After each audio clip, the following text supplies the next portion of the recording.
live with my co-host here, Kings fan, Mr. Double OG, Glenn Murphy. Yes, sir. And this is the play-in show, the NBA play-in show. So we've got Lakers versus the Pelicans. I think that's going to be the first game. And then I think they're going to show the Kings versus the mighty Warriors. So let's get into the Lakers versus the Pelicans. Lakers, keys to the victory. Number one thing that the Lakers lack is defensive guard play. And they lack defense in the perimeter. They don't have to be perfect. Because the Pelicans, they can shoot from there, but they're not among the best in the league. But you cannot let them get open looks from the perimeter. You cannot. And constantly I see guys scrambling and shuffling, as to who's going to guard who's going to pick up the screens. Anytime they have good ball movement on the perimeter, you can count on the Lakers will miss their assignment and a three will be shot and likely will be made against the Lakers. Also, ball movement offensively. That's another key to winning this game. When you do that, you draw a lot of fouls. And as you well know, the Lakers are, I think, number 1 or number 2 in drawing fouls. How? They move the ball very well most of the time. Sometimes I have problems with LeBron holding the ball too long. It takes too long to make a decision. I don't know. Have you ever noticed that about LeBron? And I know you like LeBron, right? Like you're a LeBron fan, but he has some flaws in his game. I didn't like LeBron when he joined the Lakers, but I am a huge LeBron fan. I believe he's one of the best passers of all time. I think what the issue is against the Pelicans, I would say that if Zion can go off, even though LeBron does have his number when it comes to defense, if Zion can go off for about 25, 28 and get everyone else involved, which would be kind of like a rarity for him, then they could possibly win this game. As much as I know you don't want to hear this.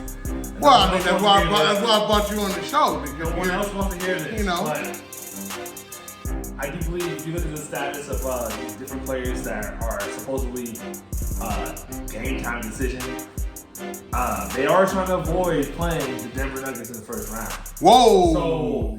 I don't know about that one. I feel as if LeBron James, if he doesn't play or AD doesn't play. Oh, well, I would agree, but I do think they're both going to play. That's a good thing you brought that up because I would have forgotten about that. There's talk around the internet and even the media itself, the rhetoric of the Lakers should purposely lose the game in order to avoid playing the Nuggets in the first round. No! If you think about it, though. No, and no. You gotta think about it like this, though. You know what the late, great Kobe Bryant said to Dwight Howard? He said, soft. That would be exactly super soft. That would be pillow cushion soft. But here's the thing, LeBron's 39 years old? He's a little bit older. And then also, here's another gripe about that, then I'm going to get into the next section. Here's where I have trouble with that, okay? If you do that and you wait to the next game, which will be a single elimination game, what if those guys beat the Warriors? Those guys have our number and, I'm sorry, what if they lose to the Warriors? Or how would they go? Because this play-in thing is confusing. I know it's a little confusing. So if we lose to the Warriors, we're out. So then the Warriors would play. Now I got it. If y'all win, so if we win, then you play the losers. So we play the losers. What they're saying, which would be us. Which would be if you guys were to. Now I'm going to tell y'all. When you think we have trouble with the Nuggets, we've had trouble with the Kings just as well. So there's no point in sitting around playing footsies. You know what I mean? You've got to win this game, and whatever happens with the Nuggets will happen with the Nuggets. I mean, that's what it is. But I guess in their terms, what they're trying to say is, you guys have it where you guys can beat us or Golden State in a one-game elimination to go against the Thunder, who is a younger team, inexperienced in the playoffs. Yes, they have a great record, but the matchup is. Well, the matchup definitely favors the Lakers against the Thunder. Definitely you guys favor. That's for sure. And the Lakers don't have a favorite against the Nuggets. Let's be honest. That's for sure. I mean, they swept us last year. Nuggets are probably gonna sweep. I mean, here's the problem. Here's the thing with the Nuggets, okay? That the Lakers cannot handle is that while AD is a great power forward, but we do not have a legit center, and Jokic is just man. And then another thing that the media sleeps on, and a lot of people sleep on, even if we did have a center, which we don't, but if we did have a center to guard Jokic, guess what? Our guards cannot guard Murray. Remember what I said about the key to the victory versus the Pelicans? Yeah. Is that our guards cannot play defense very well. Yeah, I mean, and then going back to that is, if everyone's healthy and everyone's playing, I would definitely say with the Pelicans' key to victory is going to have to be. Well, yeah, and I was just gonna get to that. Yeah. Last key to the victory for the Lakers will be play physical offensively. Davis, there's no reason why this man right here, Davis, shouldn't have any less than about 30, 35 points. He should be dominant. No excuses. He had back spasms. I don't know. Dominant. He got back spasms. No excuses. Not long ago. Dominant. About a game or two ago, he had back spasms. So, a game ago. Okay, now the key to the victory for the Pelicans, number one, is to take advantage of Lakers' poor guard play defensively, because the Lakers cannot stop the three for anything in the world. And the Pelicans have a few dead ringers from out there. Also, try to limit the fouls. You cannot get into a fouling match with the Lakers, because the Lakers will win it every time. Because Lakers like to go inside. You got to try and figure out how to play defense without fouling. Very difficult, but that's what you got to do. And then last but not least, transition defense. The Lakers, they say the Lakers got a bunch of old men, but them old men know how to run the floor. And they everywhere, because they can't really shoot threes, right? Lakers is not a three-point shooting team. They're not really a threat behind the arc that much. But they can run the floor, and that's why they gained so many fouls, number one. What do you think would be a key that I'm missing? I think the key with the Pelicans is, Zion has to be aggressive. He can't be afraid of LeBron James. It's been like that for the last several games. Going from this season to last season, if you look at all the different games that they played together, he's been beat by 20 points, right? Or more. Somewhere around there. And the issue is, he's afraid of what LeBron defense does to him, but he shouldn't, because he's younger, he's faster. Yeah, it makes sense. He's bigger. My non-biased opinion is Zion should be dominant. He has to be aggressive. That's my non-biased Which is so opinion. weird. Which is so weird about everything else. Like, if you look at all the stats for the Pelicans against other teams, he's averaging 25 to 26 points a game, but against the Lakers, he only averages 12. I mean, the man is big. He's very athletic for his size. He can't shoot past, about 15 feet. But who needs to when you're that big and that fast and that young? And it's against for some reason, it's against you guys. For some reason, it's against the purple and gold that he tends to shrivel down and not be. I think you know what. I think it's the respect factor for James. I guess is what it is. I don't know, but you're right. What it is this: if you can't beat that man, if you can orchestrate some sort of offense by throwing the ball to Brandon Ingram in the corner, if Brandon Ingram can go off for about 30 points, they're gonna win that game. Okay, now, so if CJ McCollum goes off for 24, they're going to win that game. Okay, so my prediction for that game is not going to be anywhere near like the last game they played in Memphis. Let's get that straight. Lakers are not going to be winning by 20 points, 25 points through the whole game. Holy shit. I'm sorry. I keep thinking of last year. I keep thinking of last year. Okay, but anyway, the Pelicans, we played them last game, and I mean, hey, we dominated. Over 20 points, they had no chance. I don't think it's going to be like that this time, though. No, I don't think so. I think I got the Lakers by 5. Yeah, I got the Lakers by 5. What do you think? Your non-biased opinion. I know you can't stand the Lakers, but your non-biased opinion. It's not even that. I don't believe the Lakers are going to take that route. You think they're going to take? Because that would be probably not the smartest route if they want to win a championship. So I believe that the Lakers are going to sit out a lot of players and they're going to lose by 10. All right, next matchup. We got the mighty Kings versus Golden State Warriors. Man, that's going to be a hell of a game there, I've got to say. Kings keys to the victory. Number one, I would say Sabonis. I mean, you do what you do to Anthony Davis, but you act like you're scared when it comes to the Golden State Warriors, and none of their guys could defend as well as Anthony Davis. I don't understand it. You shrivel up when Draymond Green is around. You get all whooshy and mushy. I don't understand it, man. What's going on with you, Sabonis? What's going on with you? That's true. Okay. Number 2, Fox. De'Aaron Fox. We need a 30 piece from you, man.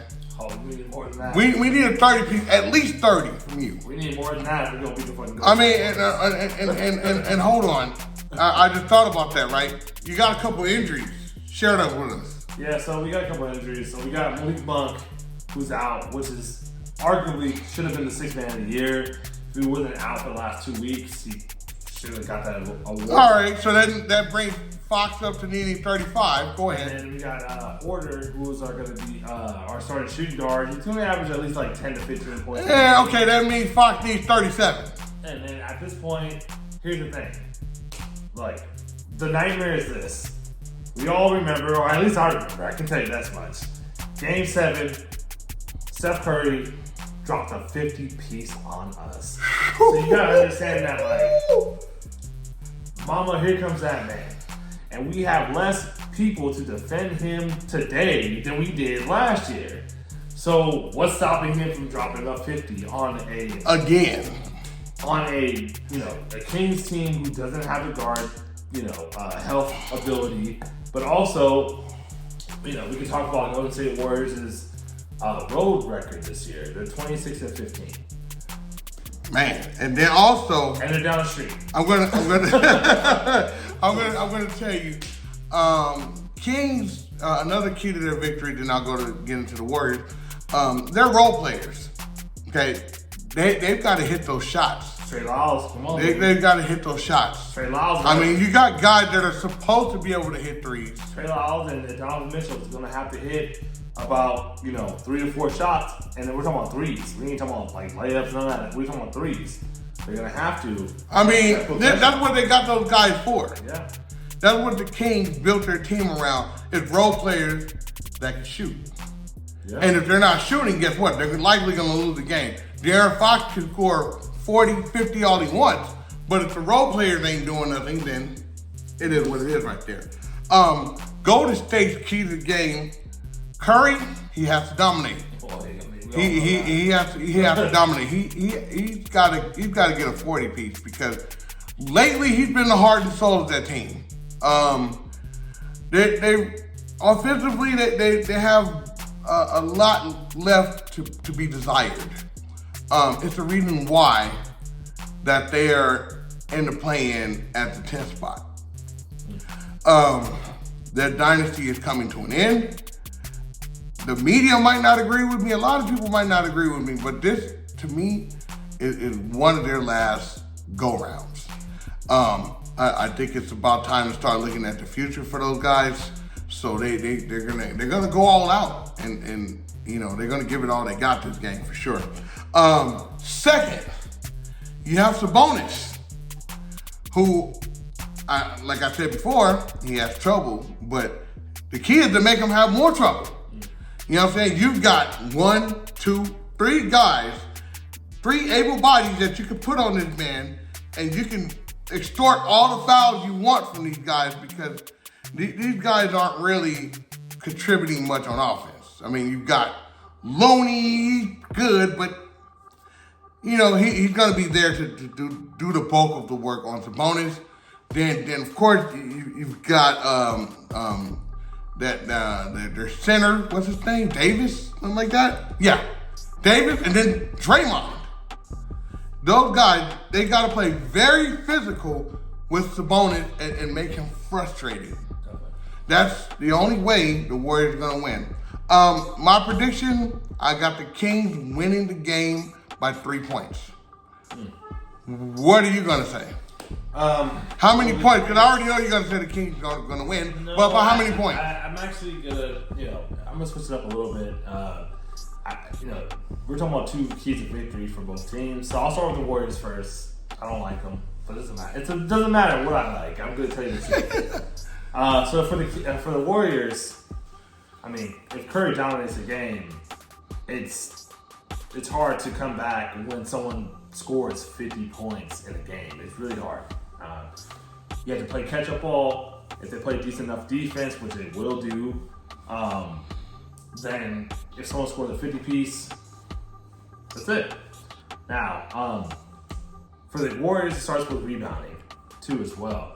I didn't think about that. If Draymond Green can fucking rebound the ball with Looney, Kuminga, because we forgot about him. He's a good small. Oh, I forgot about Kuminga. Kuminga's very good. Even if Andrew Wiggins gets involved in that rebounding position. As a matter of fact, hold on. Let me talk about Kuminga for a minute. That dynasty thing, and I said about them moving forward, he's going to be one of the guys that move forward. It has to be. Yeah, it has to be. He's going to be one of those guys that you will see in a Warriors uniform for a very long time. Definitely. And then going with the Warriors, they can't have as many turnovers as they had in the last couple games. Also, when it comes to the series that we had last year, when we beat them, it's because they had a lot of turnovers. So it starts with that. Now, for the Kings to win, okay, it's unfortunate that we don't have the guard help that we should have, but it starts with Fox. Injuries at the wrong time. If Fox could put pressure on the rest of the team, we're talking about putting them in foul trouble. We're talking about scoring 40 points. We're talking about going to that free throw line as much as possible. Then it does stop the Warriors from scoring as much. But people are worried about Steph Curry. And Steph Curry might get the way to win is if Steph Curry gets 30 points. And they might not win. And Klay doesn't get much. They might not win. They might not win, right? Right. If Andrew Wiggins doesn't get 19 points. They definitely not going to win. Right? Because Curry can get 30, and that's fine. But he needs 50 to win. I'd say about 45-ish, 40. Somewhere between 40 and 50. Oh, he's going to need 50? Yeah, I'd say 40 and 50 in my opinion, man. Because all those guys are going to kick in to full gear. Now, this playing stuff is, man, I'm telling you, intense. Here's the thing. This is where De'Aaron Fox needs to show the world that he can play defense. And he can't just do it on one half or one side of the ball. He has to do it for both sides. He needs to play defense while scoring, play defense while scoring. He doesn't need to pass the ball. Who cares? You don't need to pass the ball. You got some bonus to pass the ball. Yeah, you got People are going to be open. Let's get some role players involved. King got whatever. Yeah, King got it. Like I said, King, they got the two-man game going, but then those role players got to hit their open looks. Because they're going to get a whole lot of open looks. Open looks. They got to. Because if I'm the Warriors, I am swarming Fox. Because I know Fox can easily take over a game. And guess what? Open shots for the role players. Can they hit them, though? That's the question. Can they hit them? Will they hit them? This is where, Donovan Mitchell has been excellent in the last 5 to 6 games. Even though we've been losing these games, when he's open, he hits 45% of his three-pointers. That is a very high percentage there. And then you also have Trey Lyles, who's 42% three-pointer shooter. Anything over 40 is a high percentage. If we can have those. Those guys need to hit their shots in order to win. So who are you picking to win again? So I'm gonna be a little biased here, just because of my Kings. I got the Kings by 4. By 4, and I say the Kings by 3. So that's it. Bobby Border Sports signing out. Big Bob 310 with my main man right here, Mr. G. Big G. Big. Later.